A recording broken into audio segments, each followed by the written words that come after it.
So as this title suggests, we're doing a 40 amp electric range retrofit for a customer who had a gas range. Now he just wants to get a electric one in there.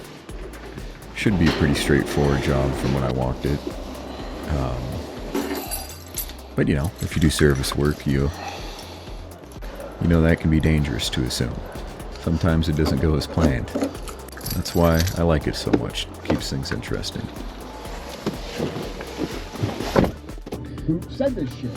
So here I'm just getting my apps ready for the day. I run Jobber and Company Cam, and then QuickBooks for tracking my mileage. There's a little bit of a learning curve too, but once you get it down, it definitely is a big time saver. Especially right now where I'm doing everything myself. All the admin work, the actual work. And taking advantage of technology can really save you a lot of headache. Using my personal truck as a work truck for the time being, and while it might not be the most efficient thing in the world, you make do with what you got. So maybe a couple of years down the road, I'm gonna upgrade to a van. That should definitely smooth things out. So, pulling up to the customer's house here. As you can see, I have a permit in my hand. Need to do that because I'm adding a circuit. Throw on some knee pads, save the knees. I want to be doing this for a few years. And you can kind of see the layout of the back of my truck. It's as efficient as it possibly can be. Just getting everything ready to go inside and do it all in one shot. I don't want to walk out any more than I have to. See, a lot of the stuff that I am bringing in is related to cleaning and just keeping things tidy. Nobody likes somebody to come into their home and leave a mess everywhere. So just be respectful.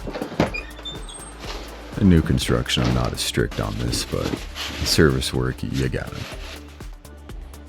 Taking a look at the specs for the range here, seeing where it's going for the electrical supply so I can cut the hole in the right spot.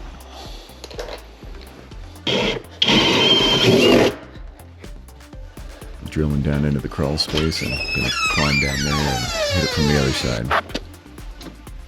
You know, in hindsight, I probably could have just put an extension on my drill. Oh well.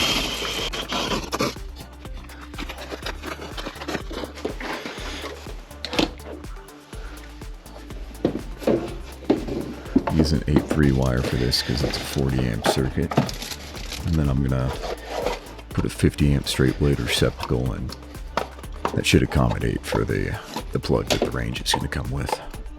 And yeah, I know there's a minimum for the amount of wire to leave out of the box, but think about the next guy, put some more on there, and just makes everybody's lives easier. I wound up actually leaving some small loops below each end in the crawl space for this reason exactly. You know, if you have to extend it or whatever, there's already wire there to do that with. Future-proofing, my guys. Luckily, this is a 40 amp and not a 50 amp, because dealing with that 6 wire in these boxes for these receptacles just kind of sucks. I'm just taking some pictures of my work throughout this video. Helps me keep tabs in case I get a call back, and can also send it to the inspector. A little iffy. Can't tell which one's which. Okay. So I'm just testing out the old range here, because he's not getting a new one for a few weeks, and just making sure it still works. It's a good habit to get into.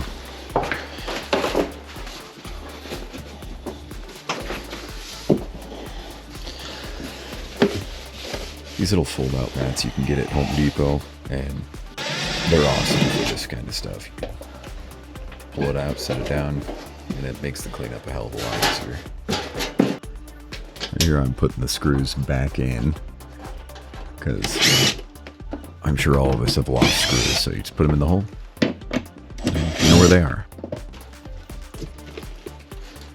Luckily this piece of drywall was previously cut out, which saved me a lot of time for getting in there. It's nice and easy. Looks like nobody supported their wire. But using a set screw type connector, I like it for this thicker stuff. So the stars were really aligning this day, and there's already a hole that my wire would fit through no problem. Just another thing to make the install smoother. Now, for those of you that have done service work, you know that this is extremely rare. Calls like this. I would say more often than not, it is not how you planned it, or not how you imagined it. So it's nice. Now I'm just routing all this wire down in the crawl space on a nice neat path, supporting it pretty much every stud I'm coming across. I'm slapping a staple up. Don't need to, but it makes it look nicer. Tying this on the end of the fish stick that I shoved down earlier and go upstairs and pull it up.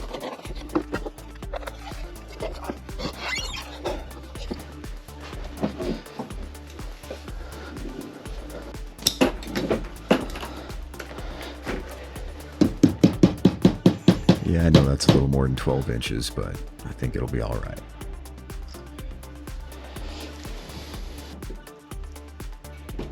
So if you just do a light score around the stuff, and then you can pull that sheathing off and just pop it right off.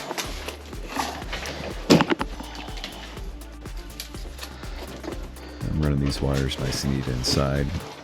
Putting the ground in first, followed by the neutral and then the hots. Then if you're taking it apart, you do that in reverse. Shout out my boy Dylan for teaching me that one years ago. It's a good habit to get into.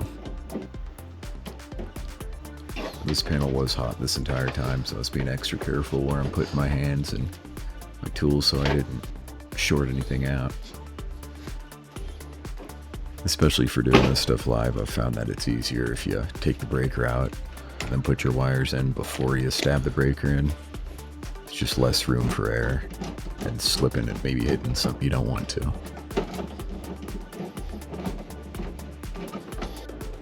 What a fantastic time for a call to action among the electrician community. Everybody, please, for the love of God, just label your panels correctly when you're done working on it.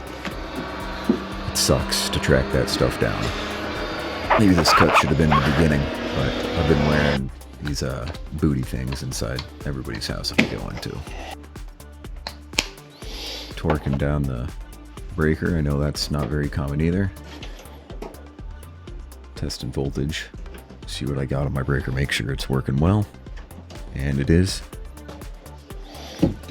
Putting everything back together. Nice and neat. This next thing I'm about to do is separate from the range install. The range install at this point is done. He had a junction box on his baseboard and he wanted to just add a receptacle onto it. Turns out it was actually a 240. So I just converted it to a 120. Put an arc fault breaker on it and called that a day.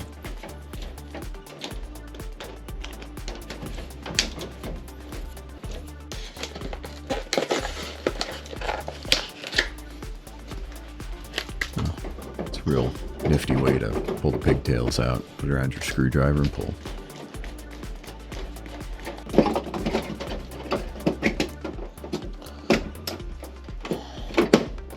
Since I was taking a 2-pull out, you got to put the blank cover in. Oh, and panel stickers are cool.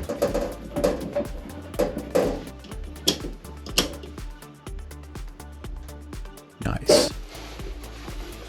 Testing voltage at the new receptacle. Making sure I got my 120. It's kind of hard to see, but it's coming out to 123. That works.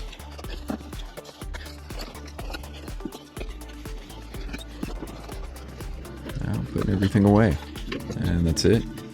The job went pretty smooth, no real hang-ups, and moving on to the next one.